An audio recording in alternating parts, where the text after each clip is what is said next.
que é a globalização? Historicamente, o processo consiste no aumento das relações entre os países a partir da diminuição das suas distâncias.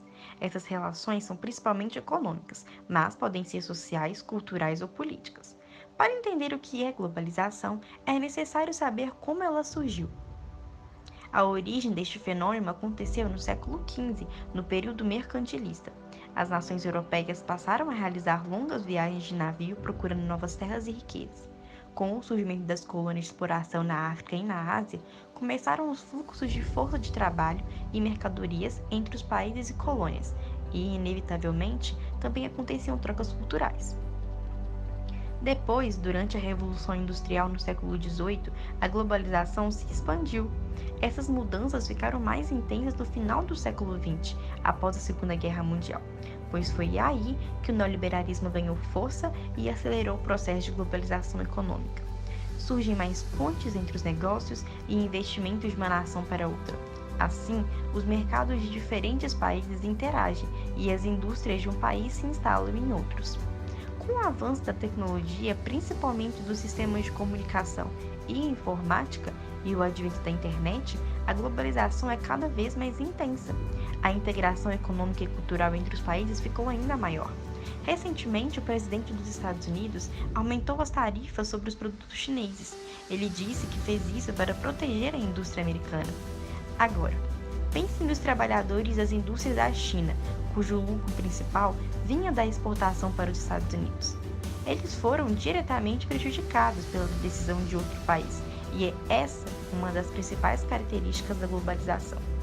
Fase 1. Ocorreu no século XV ao século XVIII. Grandes navegações, descoberta marítimas, Revolução Industrial.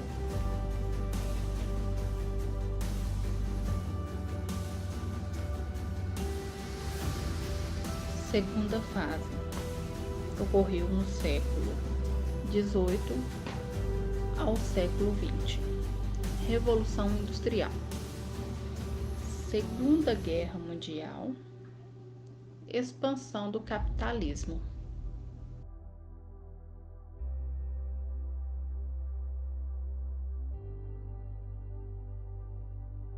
Terceira fase. Final do século XX. Segunda Guerra Mundial, queda do Muro de Berlim e o fim da União Soviética e do regime socialista. Guerra Fria.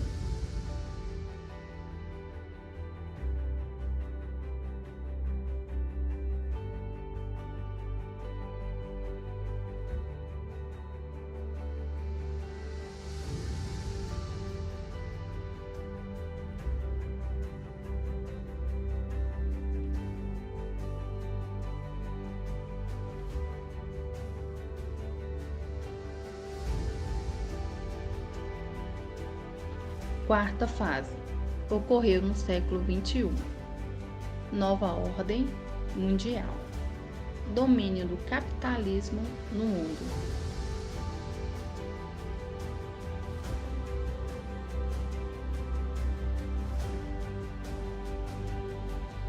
Pontos negativos da globalização.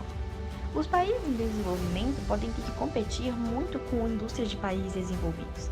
As novas indústrias podem enfrentar custos mais altos de produção do que as indústrias avançadas, que já têm mais experiência de mercado. Nas economias pequenas, as marcas multinacionais podem forçar os comerciantes do país, diminuindo a diversidade cultural e valorização dos produtos nacionais. Também podemos destacar, por exemplo, a concentração de riquezas, onde a maior parte do lucro das empresas transnacionais ficam nos países desenvolvidos, o aumento do desemprego, em que a globalização e a revolução tecnológica e científica causaram a automação da produção, ou seja, robôs e máquinas realizando o trabalho antes feito por humanos. A descaracterização de costumes culturais, a exploração da matéria-prima e mão de obra barata. Os pontos positivos da globalização. Os benefícios da globalização também estão relacionados ao livre comércio. A globalização permite que a população tenha mais opções de produtos no mercado para escolher. Além disso, quando existe uma maior abertura comercial, isto é, Quando as empresas de países diferentes têm liberdade para negociar, os preços tendem a ficar menores. Outros pontos, como o combate à inflação, o maior acesso do consumidor a produtos importados melhores e mais baratos, assim como produtos nacionais, os investimentos estrangeiros em outros países, o desenvolvimento tecnológico, a possibilidade de troca de culturas e costumes enriquecendo o conhecimento sobre outros países e a melhora do relacionamento entre os países. A globalização no Brasil. O Brasil é um país que se mantém no mercado internacional, sendo o maior exportador de carne bovina e o segundo maior exportador de frango do mundo, por exemplo. A nação brasileira é integrante do Bloco Econômico Mercosul. Em parceria com outros países do bloco, o Brasil formula estratégias com o objetivo de obter crescimento econômico para si e para os países membros. A partir de 1990, com o neoliberalismo sendo instalado no país, o Brasil adotou diversas medidas para crescer no mundo globalizado. Houve crescimento da indústria, privatização das estatais e o surgimento de empresas multinacionais. A quarta revolução industrial é marcada pela convergência de tecnologias digitais, físicas e biológicas. Os economistas antecipam que ela mudará o mundo como o conhecemos. Soa muito radical? É que, se cumpridas as previsões, assim será, e já está acontecendo em larga escala e a toda velocidade. Klaus Schwab, autor do livro A Quarta Revolução Industrial, diz que estamos a bordo de uma revolução tecnológica que transformará fundamentalmente a forma como vivemos, trabalhamos e nos relacionamos. Em sua escala, alcance e complexidade, a transformação será diferente de qualquer coisa que o ser humano tenha experimentado antes. Os novos poderes da transformação virão da engenharia genética e da neurotecnologia, duas áreas que parecem misteriosas e distantes para o cidadão comum. No entanto, as repercussões impactarão em como somos e como nos relacionamos até nos lugares mais distantes do planeta. A revolução afetará o mercado de trabalho, o futuro do trabalho e a desigualdade de renda. Suas consequências impactarão a segurança geopolítica e o que é considerado ético. Então, de que se trata essa mudança e por que há quem acredite que se trata de uma revolução? O importante, destacam os teóricos, da ideia é que não se trata de um desdobramento, mas do encontro desses desdobramentos. O que é a indústria 4.0? A indústria 1.0 foi caracterizada pelo uso de máquinas a vapor. A indústria 2.0 pela criação da produção em série. E a indústria 3.0 pela utilização de sistemas automatizados.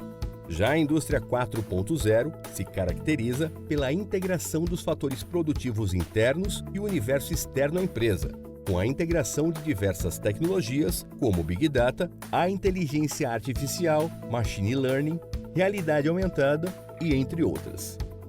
Dessa forma, as máquinas podem realizar as suas próprias decisões sem necessariamente uma intervenção humana, atendendo também às necessidades atuais do mercado, como a manufatura de produtos customizados.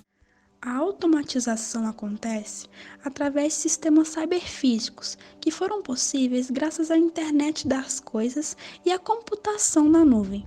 Os sistemas cyberfísicos que combinam máquinas com processos digitais são capazes de tomar decisões descentralizadas e de cooperar entre eles e com humanos, mediante a internet das coisas.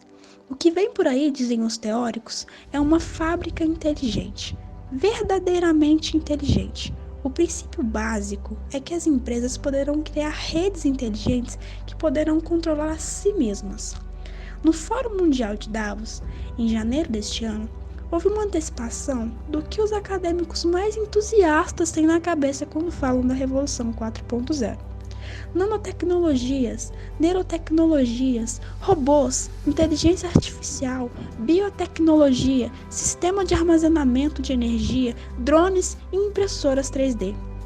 Mas esses também serão os causadores da parte mais controversa da quarta revolução. Ela pode acabar com 5 milhões de vagas de trabalho nos 15 países mais industrializados do mundo. que vai surgir? Designer de realidade aumentada, designer de impressão 3D, estrategista de Big Data? E o que vai sumir? Atendente de telemarketing, caixa de banco, motorista, frentista, cobrador de ônibus, trabalhador rural, caixa de supermercado, estoquista. Essas e diversas outras vagas de emprego surgirão e sumirão com a eclosão da quarta revolução industrial no mundo. Revolução para quem? Os países mais desenvolvidos adotarão as mudanças com mais rapidez, mas os especialistas destacam que as economias emergentes são as que mais podem se beneficiar. A quarta revolução tem o potencial de elevar os níveis globais de rendimento e melhorar a qualidade de vida de populações inteiras, diz Schwab. São as mesmas populações que se beneficiaram com a chegada do mundo digital, e a possibilidade de fazer pagamentos, escutar e pedir um táxi a partir de um celular antigo e barato.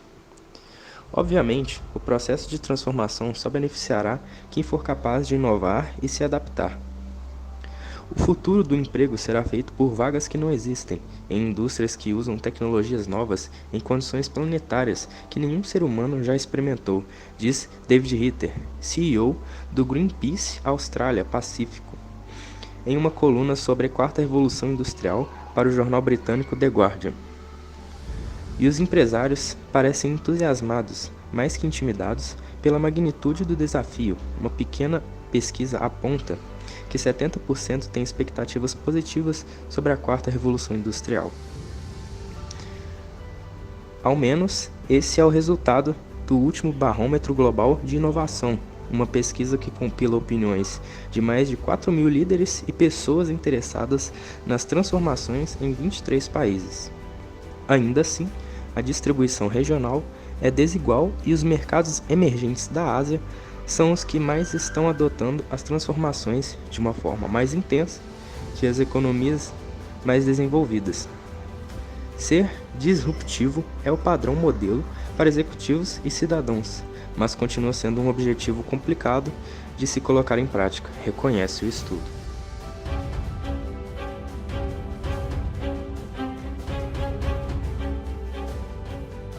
O sistema cyberfísico em si não oferece problema algum.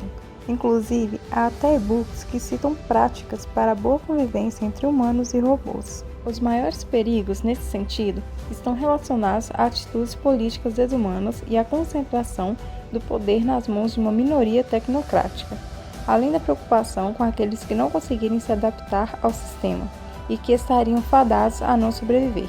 Esta seria a cruel seleção do chamado darwinismo tecnológico. Apesar dos empregos futuros, milhares de postos de trabalho deverão ser extintos, já que a quarta revolução poderá aumentar a produção sem precisar criar novos postos. Com isso, o abismo entre quem tem baixa qualificação e alta qualificação aumentará, o que pode criar maior desigualdade social.